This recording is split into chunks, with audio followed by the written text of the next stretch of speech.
بسم اللہ الرحمن الرحیم۔ عزیز طلبہ السلام علیکم۔ آن لائن کلاسز کے سلسلے میں گیریزن کالج سے اردو سال اول کا ایک اور لیکچر لے کر آپ کے ساتھ موجود ہیں۔ عزیز طلبہ، آج ہم نے آپ کی درسی کتاب کا حصہ نظم پڑھنا ہے، نظم کے حصے کی طرف جانا ہے، اور حصہ نظم میں سے آج جس نظم کا ہم نے انتخاب کیا ہے وہ ہے وحدانیت۔ اس نظم کا عنوان ہے وحدانیت۔ وحدانیت کا مطلب واحد ہونا، ایک ہونا، اکیلا ہونا، تنہا ہونا۔ گویا یہ توحید سے متعلق ہے، یعنی اللہ تعالیٰ کا ایک ہونا، اللہ تعالیٰ کی وحدت، یعنی ایک ہونے کی کیفیت۔ اس نظم کے شاعر مست توکلی ہیں۔ مست توکلی کا اصل نام توق علی تھا، اور مست توکلی کے نام سے یہ مشہور ہوئے۔ صوفی بزرگ شاعر تھے، اور یہ جو نظم ہے وحدانیت، یہ بنیادی طور پر بلوچی زبان میں ہے، کیونکہ مست توکلی بلوچی زبان کے شاعر تھے، اور اس کا ترجمہ کیا طارق قریشی نے اردو میں۔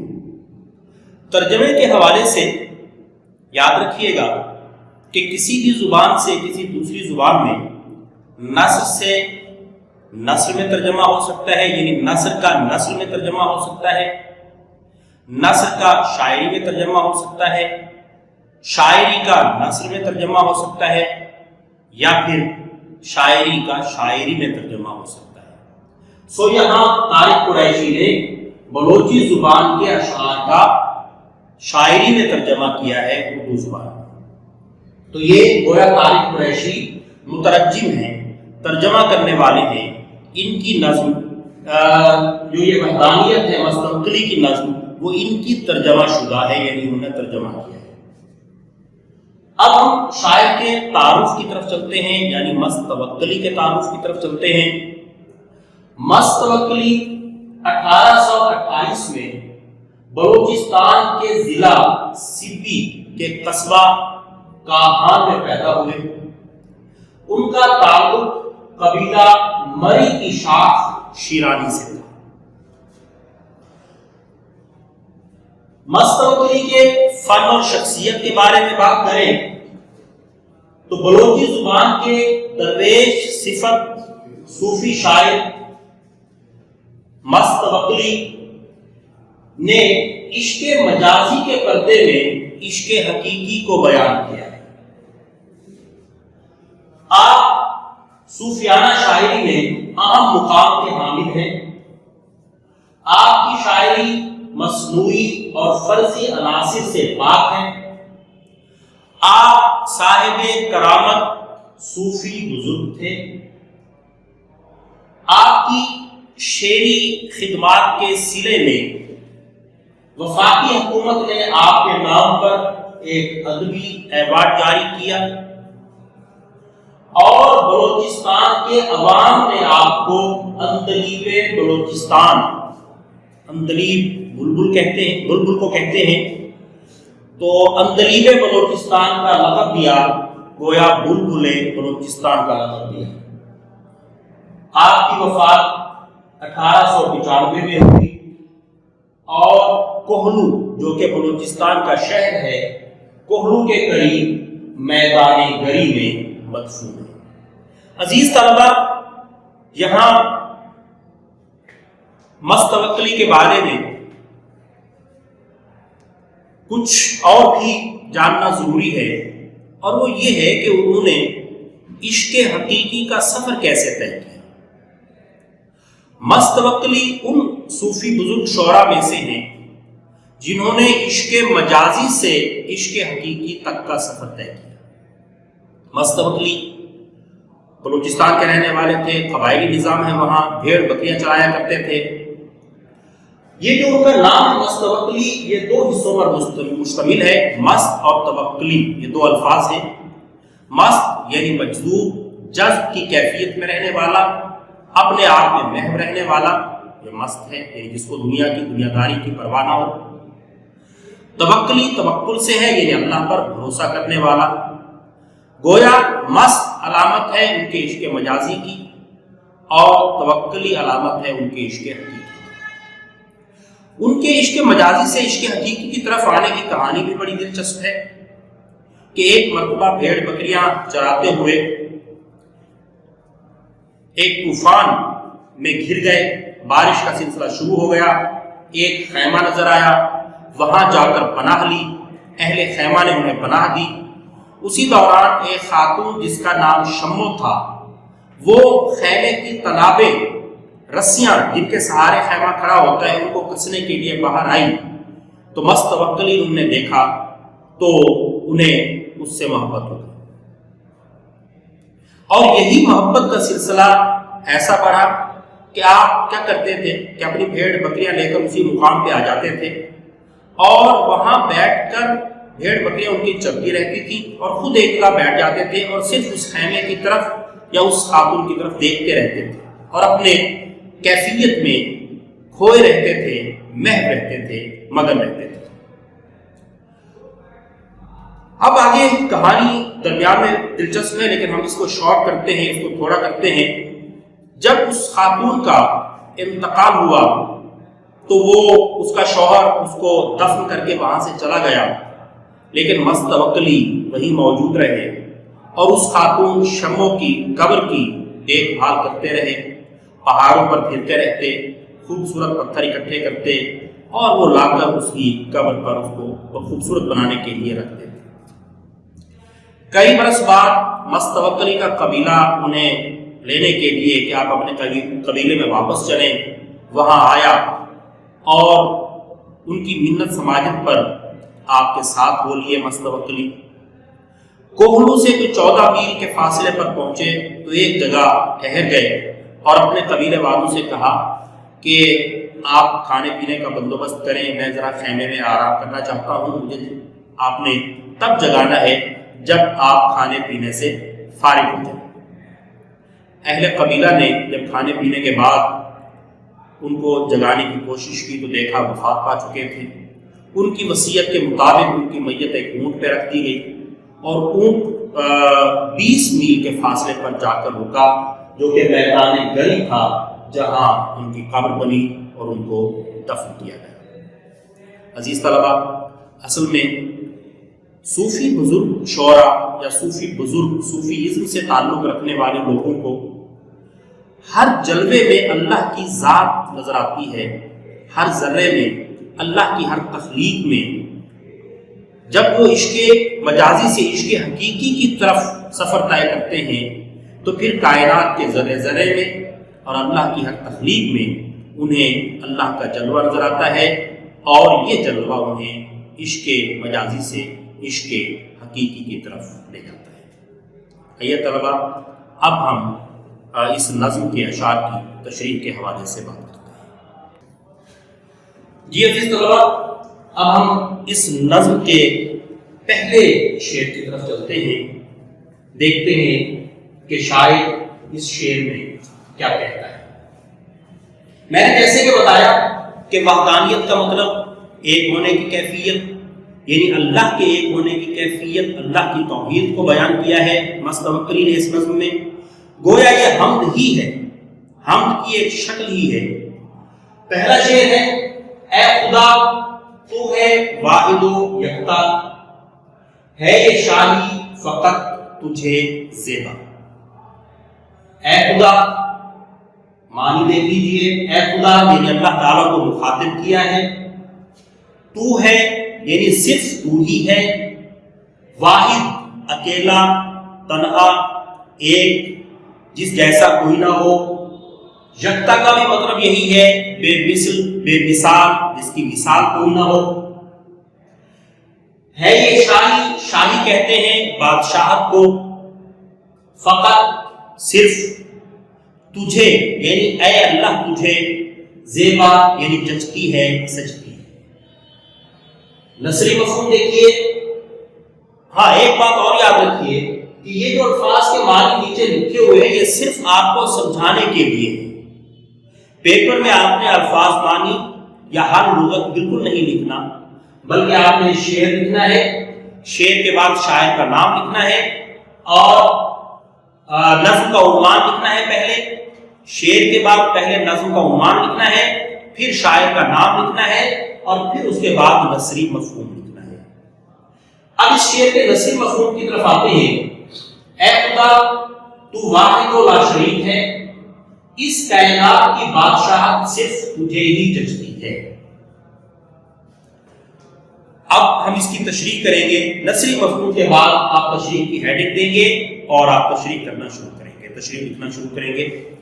تشریح طلب شعر میں مستوکلی اللہ تعالی کی واحد اور بے مثل ہونے کی صفت کو بیان کرتے ہیں۔ اللہ واحد ہے، احد ہے، اس جیسا کوئی نہیں ہے، نہ ذاتی حوالے سے اور نہ ہی صفاتی حوالے سے۔ اللہ کی جو صفات ہیں وہ بھی اس کی ذاتی صفات ہیں اور کامل صفات ہیں، اور اللہ کی ذات احد ہے۔ احد اس ایک کو کہتے ہیں کہ جس ایک جیسا کوئی ایک اور ایک نہ ہو۔ قرآن مجید میں ارشاد ہوتا ہے قل هو اللہ احد اللہ الصمد، کہہ دو اللہ ایک ہے، اللہ بے نیاز ہے۔ اب اللہ تعالیٰ کی جو صفات ہیں ویسی صفات اس کی مخلوق میں ہو ہی نہیں سکتی۔ اللہ خالق ہے اور باقی پوری کائنات اس کی مخلوق ہے، تو یہ ممکن ہی نہیں ہے کہ مخلوق کی صفات خالق کے برابر ہو جائیں۔ اور اللہ نے اپنی مخلوق کو جو صفات عطا کی ہیں وہ مخلوق کی ذاتی نہیں ہے بلکہ عطائی ہے، یعنی اللہ کی عطا کرتا ہے۔ اللہ نے اس کائنات کو بنایا، جتنی کائنات ہمیں نظر آتی ہے، یہ زمین، یہ دنیا، یہ فضا، یہ ہوا، یہ چاند، ستارے، سورج، آسمان، یہ کہکشائیں، یہ سب اللہ کی تخلیق کرتا ہے۔ یہ ودن دی سکائی ہے، یہ آسمان کے اندر ہے جو ہمیں دکھائی دے رہا ہے، سب بیونڈ دی سکائی، آسمان کے باہر کیا ہے وہ اللہ بہتر جانتا ہے۔ لیکن یہ کائنات جتنی بھی ہے، عالمین جتنے بھی ہیں، وہ اللہ کی تخلیق کرتا ہے، اللہ کے بنائے ہوئے ہیں۔ اللہ وہ ذات ہے جو کہے کن فیکون، ہو جا تو ہو جاتا ہے۔ تو اللہ نے یہ کائنات بنائی۔ اب جس نے بنائی ظاہر وہ مالک ہے، وہ مختار ہے، وہ قادر ہے، سو اس کائنات کی حکمرانی، اس کائنات کی بادشاہت بھی صرف اور صرف اللہ کو زیب دیتی ہے۔ دوسرے مصرے میں مستوکلی کہتے ہیں کہ ہے یہ شاہی فقط تجھے زیبا، یعنی اے اللہ اس کائنات کی بادشاہی صرف اور صرف تجھے سجتی ہے، اس کائنات کی بادشاہی صرف اور صرف تجھے جچتی ہے، اور کوئی اس بادشاہت کا نہ اہل ہے نہ ہی حقدار ہے۔ گویا مستوکلی شعر کے پہلے مصرے میں اللہ کے ایک ہونے اور بے مثل ہونے کا اقرار کرتے ہیں، اس کے ایک ہونے اور بے مثل ہونے کی صفت کو بیان کرتے ہیں، اور دوسرے مصرے میں اللہ تعالیٰ سے عرض گزار ہوتے ہیں کہ یا اللہ تیرے سوا اور کوئی نہیں ہے جو اس کائنات کی حکمرانی، اس کائنات کی بادشاہت کا اہل ہو، اس کائنات کی حکمرانی صرف اور صرف تجھے سجتی اور تجھے جچتی ہے۔ سروری زیبا فقط اس ذات بے ہمتا کو ہے، یہ حوالے کا شعر ہے، اقبال کا شعر ہے۔ سروری زیبا فقط اس ذات بے ہمتا کو ہے، حکمراں ہے ایک وہی، باقی دکانیں آسے۔ ارشاد باری تعالی ہے کوئی چیز اس کے مثل نہیں، یعنی اللہ کی مثال، نہ اللہ کی مثال کسی چیز سے دی جا سکتی ہے، نہ کسی چیز کی مثال اللہ سے دی جا سکتی ہے۔ اللہ ماورا ہے کائنات کی ہر چیز سے۔ ایک اور شعر دیکھیے حوالے کا، خدایا کون ہے ثانی تیرا سارے زمانے میں، تو ہی تو واحد و بے مثل ہے اس کارخانے میں، یعنی کوئی تیرا ثانی نہیں ہے، تو وحدہ لا شریک ہے، تیرے جیسا کوئی نہیں ہے، سو بادشاہت صرف اسی کے لیے ہے کہ جس جیسا کوئی نہ ہو۔ عزیز اللہ، آئیے نظم کے اگلے اشعار کی طرف چلتے ہیں۔ اب یہاں یہ دیکھیں کہ دو اشعار میں نے اکٹھے لکھے ہوئے ہیں۔ ویسے تو نظم کا ہر شعر عنوان کے تابع ہوتا ہے، لیکن کچھ اشعار ایسے ہوتے ہیں کہ ایک شعر کا مفہوم دوسرے کے بغیر مکمل ہی نہیں ہوتا، اور ایسے اشعار کو ہم قطع بند اشعار کہتے ہیں۔ یہ بعض اوقات غزل میں بھی موجود ہوتے ہیں ایسے اشعار، اور نظم میں بھی موجود ہوتے ہیں۔ اب یہ دو قطع بند اشعار ہیں۔ دوسرا شعر ہے اس نظم کا، تو اگر قہر پر اتر آئے تیری سطوت کا ہی رہے چرچا، اور تیسرا شعر ہے، اور اگر رحمتوں پہ مائل ہو کوئی مشفق نہیں تیرے جیسا۔ اب یہاں ان دونوں اشعار میں اللہ تعالیٰ کی مزید صفات بیان کر رہے ہیں مستوقلی۔ پہلے ہم مشکل الفاظ کے معنی کی طرف آتے ہیں۔ قہر، غصہ، غضب، جلال، اتر آئے، تیار ہو جائے، سطوت، شان و شوکت، عظمت، چرچا، شہرت، مشہوری، مائل ہو، تیار ہو، مشفق، مہربان۔ نثری مفہوم دیکھیے، دونوں اشعار کا اکٹھے ہے نثری مفہوم۔ اے اللہ، اگر تو جلال میں آ جائے تو تیرے روب و دبدبے ہی کی شہرت رہے، اور اگر تو رحمتوں پر آمادہ ہو تو کوئی تیرے جیسا مہربان نہیں۔ دیکھیے اللہ تعالیٰ کی دو صفات، ایک قہار اور ایک غفار۔ قہار قہر برسانے والا، غضبناک ہونے والا، اور مشفق مہربان، رحم کرنے والا، بخشنے والا، عطا کرنے والا۔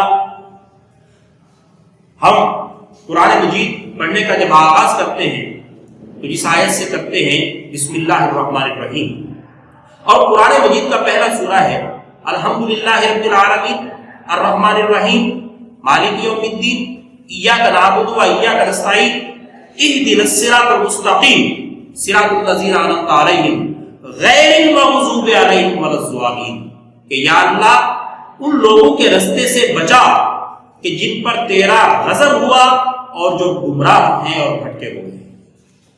اب یہ مستوقلی کہتے ہیں کہ تو اگر قہر پر اتر آئے، یا اللہ اگر تو غضبناک ہو جائے، اگر تو جلال میں آ جائے، اگر انسانوں کی بدعمالیوں کی وجہ سے، ان کے برے کردار کی وجہ سے، ان کے برے اعمال کی وجہ سے تو غصہ ہو جائے، تو پھر اس دنیا میں کیا، اس کائنات میں صرف اور صرف تیرے غصے کی، تیرے جلال کی، تیرے غضب کی شہرت ہے۔ اللہ کی جو رحمت کی صفت ہے وہ اللہ کے غضب کی صفت پر حاوی ہے۔ حدیث قدسی ہے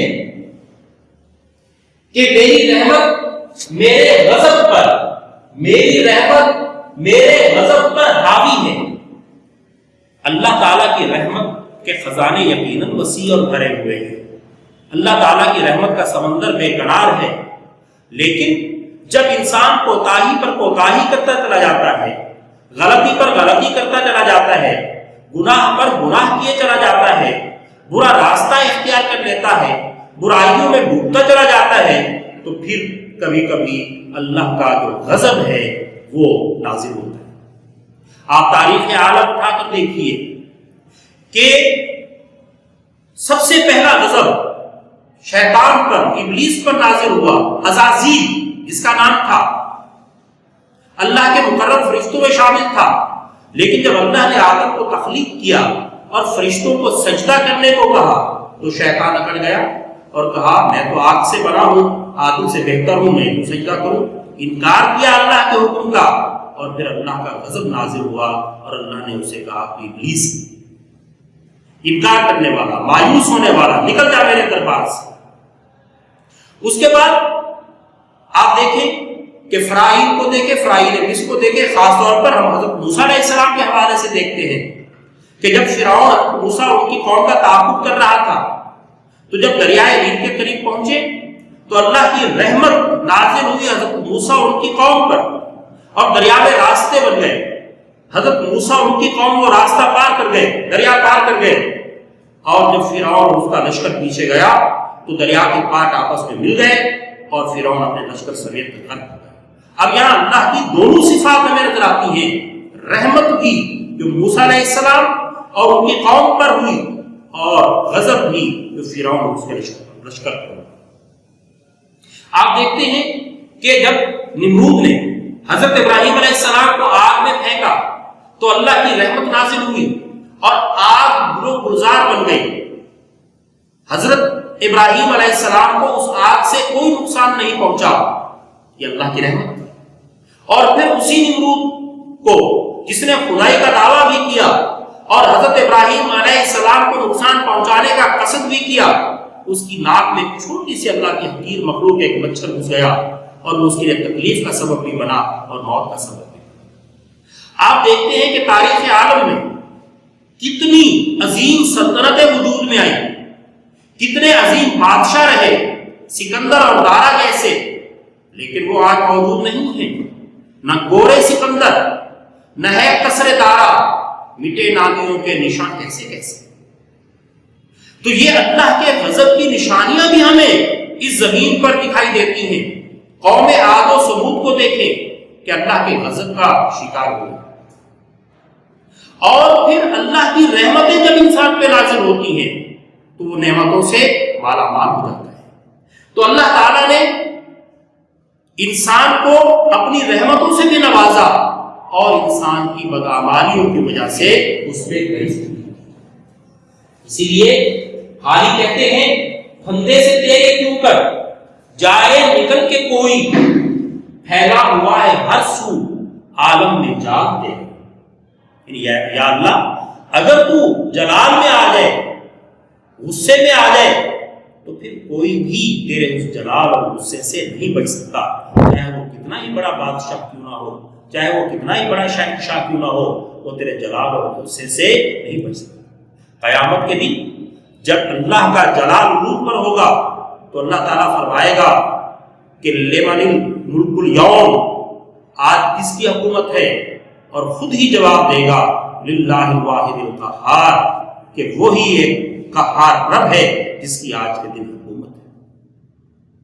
تو گویا جب اللہ غصے میں اور جلال میں ہو تو پھر اس کے سامنے کسی کی بولنے کی، بات کرنے کی بھی جرأت نہیں ہوگی، کوئی بات بھی نہیں کر سکتا۔ اور پھر اگر انسان گناہ کرتا چلا جائے، بعض اوقات اللہ تعالیٰ اپنی رحمتوں کے ذریعے، اپنے غفار ہونے کی صفت کے حوالے سے انسان کو معاف کرتا چلا جاتا ہے۔ جیسا کہ یہ شعر دیکھیے، ہم نے تو جہنم کی بہت کی تدبیر، لیکن تیری رحمت نے گوارا نہ کیا۔ ہم نے تو اپنے اعمال کی وجہ سے گویا جہنم میں جانے کے راستے اختیار کر لیے، طریقہ اختیار کر لیا، لیکن یا اللہ تیری رحمت نے یہ گوارا نہیں کیا اور ہمیں سیدھے راستے پر لے آیا۔ اہدنا الصراط المستقیم، ہمیں سیدھا راستہ دکھا، اور یا اللہ تو نے ہمیں سیدھا راستہ دکھایا اور جہنم سے بچا لیا۔ تو اللہ تعالیٰ کی رحمت یقیناً اس کے غضب پر، غصے پر حاوی ہے، لیکن اس کا مطلب یہ نہیں ہے کہ انسان گناہ کرتا چلا جائے یہ سوچ کر کہ اللہ کی رحمت چونکہ حاوی ہے تو وہ معاف کر دے گا، نہیں، کیونکہ جب اللہ جلال اور غصے میں آتا ہے تو پھر کوئی اس کے غصے سے بچ نہیں سکتا۔ مستقبلی کہتے ہیں کہ یا اللہ اگر تو جلال میں آئے، اگر تو غصے میں آئے، اگر تو غضبناک ہو جائے تو پھر انسان کو اس سے بچا کوئی نہیں سکتا، پھر صرف تیرے غصے اور غضب کا ہی چرچا رہے گا۔ اور اگر تو رحمتیں برسانے پر تیار ہو جائے، رحمتیں نازل کرنے پر تیار ہو جائے، تو پھر تیرے جیسا کوئی اس کائنات میں مشفق و مہربان نہیں ہے۔ گویا دو صفات اللہ کی، ایک قہار اور ایک رحمان اور رحیم، یعنی جب اللہ غصے میں آئے تو اس جیسا قہار کوئی نہیں ہے، اور جب رحمتیں نازل کرنے میں آئے تو اس جیسا مہربان، اس جیسا رحمان اور رحیم کوئی نہیں ہے۔ عزیز طلبہ، امید ہے کہ آپ کو ان اشعار کی تشریح سمجھ آ گئی ہوگی۔ انشاءاللہ اگلے لیکچر میں ہم اس نظم کے بقیہ اشعار کی تشریح کریں گے۔